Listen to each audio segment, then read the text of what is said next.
Саламатсыздар ма 9 сынып оқушылары? Физика пәнінен 4-ші тоқсанға арналған жиынтық бағалаудың тапсырмаларын түсіндіретін боламын. Оқушылар, егер қажет болса, каналымда физика пәнінен бөлек алгебра және геометрия пәндерінің БЖБ және ТЖБ талдау сабақтары бар. Каналға өтіп, қажетті сабақтарды қарасаңдар болады. Бірінші тапсырма: гравитациялық қысымның әсерінен пульсардың температурасы минуттаған градусқа көтеріліп, жинақталған мол ішкі энергия коллапс деп аталатын қопарылысқа алып келеді. Яғни бізде С нұсқасы дұрыс жауап болады. Келесі екінші тапсырмада радий элементінің үлгісі. Мұнда оқушылар мінеке радиоактивті элемент берілген, яғни радий элементі берілген. Альфа, бета және гамма сәулелерді шығарады. Радиоактивті сәулелердің магнит өрісіндегі траекторияларын сызып көрсетіңіз. Оқушылар, мұнда бізде гамма сәулесі оңға да солға да бұрылмайды, тіке кетеді.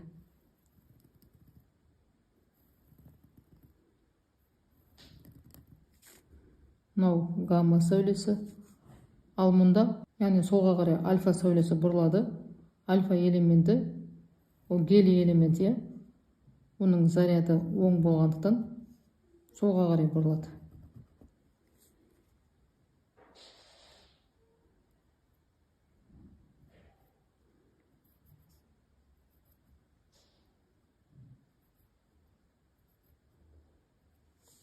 Ал мұнда бета сәулесі бұрылады.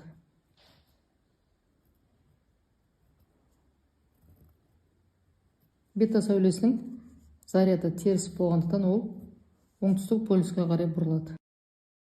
Келесі үшінші тапсырмада толқын ұзындығы 0,495 микрометр сәулеленуге сәйкес фотонның энергиясын анықтау керек. Мұндағы Планк тұрақтысы 6,162 көбейтілген оның минус 34 дәрежесі джоуль көбейтілген секунд.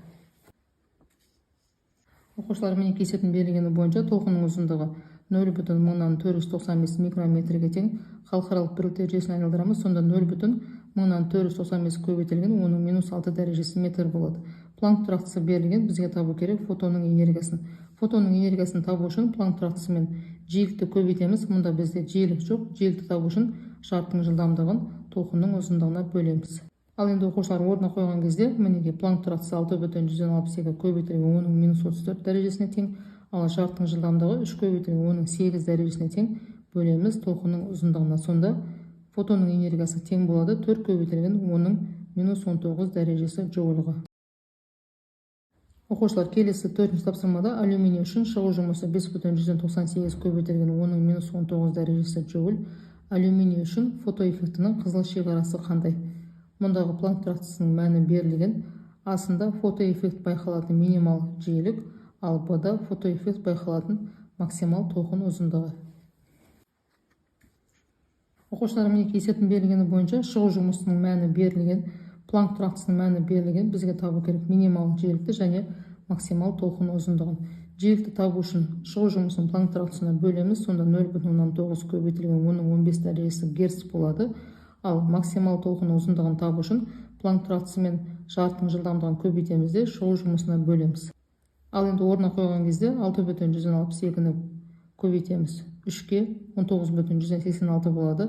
Оны бөлеміз 5,198-ге. Мұндағы дәрежелерді есептейміз. Сонда 0,332 микрометр болады. Оқушылар, мінеке осылай жауабын нақтылап қоямыз. Келесі оқушылар 5-ші тапсырма, яғни соңғы тапсырмасы. Литий элементі берілген. Оның ядросының тыныштық массасы 7,100-1601 массаның атомдық бірлігіне тең екен. Асында литийдің масса ақауын анықтаңыз. Мұндағы бір массаның атомдық бірлігі 1,10-6605 көбейтілген оның минус 27 дәрежесі килограммға тең. Протонның массасы берілген және нейтронның массасы берілген. Мұнда бізде Б тапсырмасында литийдің байланыс энергиясын анықтаңыз. Яғни оқушылар оны джоульмен есептеу керек екен, ал С-да литийдің меншікті байланыс энергиясын анықтаңыз. Оқушылар, мінеке есептің берілгені бойынша литий элементі берілген.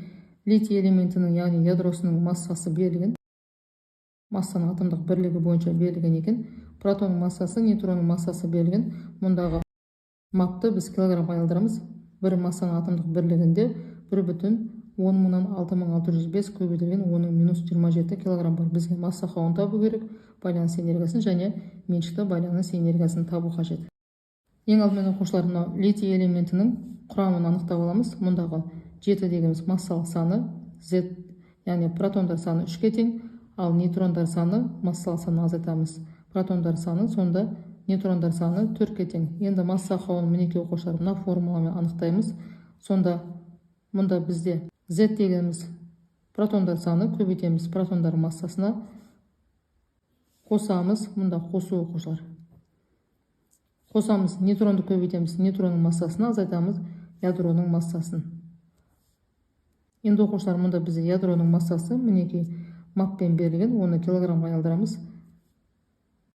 Килограммға айналдырған кезде мінеки 11,10,6500 көбейтілген 10-27 дәрежесі болады екен. Сонда жақшаның ішін орындап, ондағы ядро массасын азайтқан кезде масса ақауы тең болады 0,10,674 көбейтілген 10-27 дәрежесі килограммға.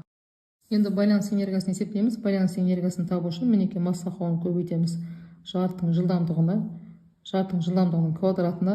Жарықтың жылдамдығы бізде 3 көбейтілген 8 дәрежесіне тең. Оны мега электрон вольтқа айналдыратын болсақ 931,5-ке тең болады. Ал енді оқушылар, мұндағы бізде маппен берілген, осы маппен қысқаратындай етіп, яғни массаны атомдық бірлігіне қысқаратындай етіп, мұндағы килограммды мына өрнекке бөлу арқылы мапқа айналдырамыз. Сонда 37,8 мега электрон вольтқа тең болады. Мега электрон вольтты джоульға айналдырамыз. Яғни 1,16 көбейтілген 10-19 дәрежесіне көбейтеміз. Сонда мінеки байланыс энергиясы тең болады 0,1605 көбейтілген 10-11 дәрежесі джоульға. Ал енді оқушылар, меншікті байланыс энергиясын табу үшін табылған байланыс энергиясын бөлеміз массалық санға. Яғни массалық сан бізде мінеки 7-ге тең еді. Басында құрамын анықтаған кезде 7 деп алдық. Енді байланыс энергиясын 7-ге бөлген кезде меншікті байланыс энергиясы тең болады 0,86 көбейтілген 10-11 дәрежесі джоуль 1 нуклонға. Яғни 1 нуклонға сәйкес келетін энергиясы осыған тең екен. Оқушылар, бұл тжб-да 5 тапсырма берілген екен, және осы 5 тапсырма түгел орындалған жағдайда 16 балл қойылады. Сонымен оқушылар, егер түсінбеген сұрақтарың болатын болса, комментарийға жазып жазсаңдар болады. Сау болыңдар.